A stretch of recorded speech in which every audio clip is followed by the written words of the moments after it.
கிருஷ்ணகிரி மாவட்டம் சின்னாறு பகுதியில் தனியார் பேருந்தும் கண்டெய்னர் லாரியும் மோதிக்கொண்ட விபத்தில் படுகாயமடைந்தவர்கள் கிருஷ்ணகிரி அரசு மருத்துவமனையில் சேர்க்கப்பட்டுள்ளனர். இது தொடர்பாக அங்குள்ள எமது செய்தியாளர் பிரகாஷிடம் கேட்கலாம். பிரகாஷ், சொல்லுங்க, படுகாயமடைந்தவர்களிடம் நிலைமை குறித்து சொல்லுங்க.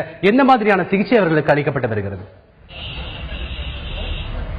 நிச்சயமாக இன்று மதியம் சரியாக 3 மணி அளவில் கிருஷ்ணகிரி பேருந்து நிலையத்திலிருந்து ஓசூருக்கு சென்று கொண்டிருந்த தனியார் பேருந்தானது சின்னாறு என்ற பகுதியில் நேருக்கு கண்டெய்னர் லாரி ஒன்று நிலை தடுமாறி அந்த பேருந்தின் மீது நேருக்கு நேர் மோதிய விபத்தில் சம்பவ இடத்திலே 5 பேர் பலியாகினர். மேலும் 2 பேர் மருத்துவமனையிலும் பலியாகினர். இந்த விபத்தில் பார்த்தோம்னால் பேருந்தில் பயணம் செய்த சுமார் 30க்கும் மேற்பட்டோர் கிருஷ்ணகிரி அரசு மருத்துவமனையில் படுகாயத்துடன் அனுமதிக்கப்பட்டுள்ளனர். தற்போது கிருஷ்ணகிரி அரசு மருத்துவமனை வளாகத்தில் நாம் நின்று கொண்டிருக்கிறோம். இந்த வளாகத்தில் தற்போது 30 பேர் தற்போது இங்கு அனுமதிக்கப்பட்டிருக்கிறார்கள். இந்த 30 பேரில் 3 பேர் கவலைக்கிடமாக இருப்பதாகவும் இதிலிருந்து 3 பேர் மேல் சிகிச்சைக்காக பெங்களூரு மற்றும் சேலம் மருத்துவமனைகளில் தற்போது அனுப்பப்பட்டுள்ளனர். மேலும் இங்கு இருக்கக்கூடிய காயமடைந்தவர்கள் அனைவரும் தற்போது படுகாயத்துடன் உள்ளனர். இவர்களுக்கு எலும்பு முறிவு, தலை உடைப்பு போன்ற பகுதியில் உடைப்பு ஏற்பட்டு தற்போது மருத்துவமனையில் அனுமதிக்கப்பட்டு தீவிர சிகிச்சை பெற்று வருகின்றனர்.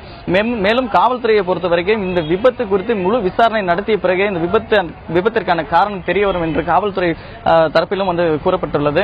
மேலும் கிருஷ்ணகிரி மாவட்டத்தை பொறுத்தவரை இது போன்ற விபத்துகள் என்பது தொடர்கதியாக இருக்கிறது. இதே போன்று கடந்த மாதமும் மேலுமலை என்ற பகுதியில் இதே போன்ற தனியார் பேருந்து லாரியும் மோதிக்கொண்ட விபத்தில் 20 பேர் பலியாகினர். இதில் 30க்கும் மேற்பட்டோர் படுகாயமடைந்தனர். தற்போது அதே நிலை இன்று மீண்டும் சின்னார் பகுதியில் பேருந்து விபத்தில் சிக்கி கிட்டத்தட்ட 30 பேர் படுகாயத்துடன் 7 பேர் தற்போது வரை இறந்துள்ளனர். பிரகாஷ், தீவிர சிகிச்சை பிரிவில் யாராவது அனுமதிக்கப்பட்டிருக்காங்களா? அவர்களுடைய நிலை தற்போது எப்படி இருக்கு?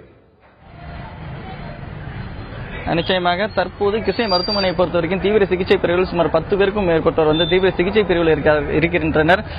மேலும் சாதாரண காயங்களுடன் கிட்டத்தட்ட 20க்கும் மேற்பட்டோர் சாதாரண காயங்களுடன் இருக்கிறார்கள். இதில் சுமார் 5க்கும் மேற்பட்ட ஓபி அவுட் பேஷண்டாக சென்றுள்ளார்கள். தற்போதைய நிலவரப்படி கிருஷ்ணகிரி மருத்துவமனையை பொறுத்தவரைக்கும் தற்போது இங்க அவருடைய உறவினர் காயமடைந்தவர்களுடைய உறவினர்களுக்கு அவருடைய விலாசங்கள், முழுமையான விலாசங்களை கண்டறிந்து அவர்கள் குடும்பத்தினருக்கு தகவல் தெரிவிக்கப்பட்டிருக்கு. இதன் காரணமாக ஒவ்வொன்றாக தற்போது இங்கு அனுமதிக்கப்பட்டுள்ள அனைவருமே தற்போது கிருஷ்ணகிரி, ஓசூர், சூளகிரி உள்ளிட்ட பகுதிகளைச் சார்ந்தவர்கள் மட்டுமே தற்போது காயமடைந்திருக்கிறார்கள். அவர்களுடைய உறவினர்களுக்கு தகவலானது தெரிவிக்கப்பட்டிருக்கு. அவர்கள் உறவினர்களும் தற்போது கிருஷ்ணகிரி மருத்துவமனை வளாகத்திற்கு குவிந்த வண்ணம் இருக்கிறார்கள். மேலும் இதில் உயிரிழந்தவர்கள் இங்கே கிருஷ்ணகிரி மருத்துவமனை 2 பேர் உயிரிழந்தவருடைய உடல்கள் வைக்கப்பட்டுள்ளது. மேலும் 5 பேர் உடல்கள் ஓசூர் மருத்துவமனையில் வைக்கப்பட்டுள்ளது. அவருடைய முகவரியையும் அவருடைய கண்டுபிடித்து அவருடைய உறவினர்கள் தெரிவிக்கப்பட்டு தற்போது அவர்களுக்கும் தகவல் தெரிவிக்கப்பட்டிருக்கு. அவர்களும் விரைந்து தற்போது மருத்துவமனை வளாகத்திற்கு வந்து கொண்டிருக்கிறார். பிரகாஷ், உயிரிழந்தவர்கள் மற்றும் காயமடைந்தவர்களுடைய உறவினர்கள் யாராவது தற்போது அங்க இருக்கிறாங்களா? அவங்க என்ன சொல்றாங்க? நிச்சயமாக தற்போதைய வரைக்கும் பார்த்தோம்னா நம்மிடையே தற்போது உறவினர்கள் என்று பார்த்தோம்னா அங்கே இறந்தவர்கள் பக்கம் அந்த பகுதியில் தான் இருக்கிறார்கள். தற்போது உள்ளே அனைவரும் சிகிச்சை பெற்றுக் கொண்டிருக்கும் நிலையில் அவர்களுடைய உறவினர்கள் அங்கே உள்ளே அனுமதிப்பட்டு உள்ள அவர் பாதிக்கப்பட்டவரிடம் இருப்பதன் காரணமாக அவருடன் தற்போது அவருடைய தொடர்புகளை இயல முடியவில்லை. ஆகையால் தற்போது நிலவரப்படி தற்போது கிருஷ்ணகிரி வளாகத்திற்குள், அதாவது மருத்துவமனை வளாகத்திற்குள் கிட்டத்தட்ட 27 பேர் தற்போது உள்ளே இருக்கிறார்கள். 3 பேர் மேல் சிகிச்சைக்காக பெங்களூர் மற்றும் சேலம் மருத்துவமனை அனுப்பப்பட்டிருக்கிறார்கள். மேலும் உறவினர்கள் பொதுவாக அனைத்து காயமடைந்த அனைவரின் உறவினர்களும் தற்போது வரைக்கும் இன்னும் மருத்துவமனை வளாகத்தில் இன்னும் வரவில்லை. பிரகாஷ், கிருஷ்ணகிரி அரசு மருத்துவமனையிலிருந்து உயர் சிகிச்சைக்காக மற்றும் மேல் சிகிச்சைக்காக வேற யாராவது தனியார் மருத்துவமனைக்கு அனுமதிக்கப்பட்டிருக்காங்களா? இப்படி எத்தனை பேர் போயிருக்காங்க? நிச்சயமாக கிருஷ்ணகிரி மருத்துவமனையை பொறுத்த வரைக்கும் பார்த்தோம்னா இங்கு விபத்து ஏற்பட்டால் அதற்கான உரிய சிகிச்சை அளிப்பதற்கான போதிய வசதிகள் இல்லாமை காரணத்தினால் மட்டுமே இங்கிருந்து வெளியே அதாவது அவுட் பேஷண்ட் ஓபியாக கிட்டத்தட்ட 5 பேர் இங்கிருந்து சென்றிருக்கிறார்கள்.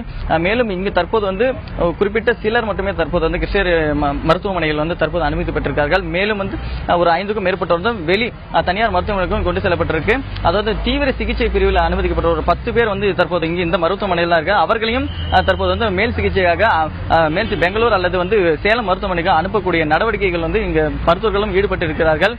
இதனால் கிருஷ்ணகிரி மாவட்டத்தை பொறுத்தவரைக்கும் ஒரு நீண்ட நாள் கோரிக்கை என்பது இந்த மருத்துவமனை இங்கு இந்த பகுதிக்கு ஒரு மருத்துவமனை உருவாக்க வேண்டும் என்பதே இங்கு அனைவரின் கோரிக்கையாக இருக்கிறது. காரணம், இங்கு 5 தேசிய நெடுஞ்சாலைகள் இணையக்கூடிய பகுதி என்பதால் தமிழகத்திலே அதிகப்படியான விபத்துகள் நடக்கக்கூடிய ஒரு பகுதியாக இது விளங்கி வருகிறது. இதன் காரணமாக இங்கு விபத்து ஏற்பட்டாலோ வேற ஏதாவது நடந்தாலும் இந்த பகுதியிலிருந்து காயமடைந்தவர்கள் வந்து பெங்களூரு அல்லது சேலத்திற்கு வந்து கொண்டு செல்லக்கூடிய அவல நிலை இருக்கிறது.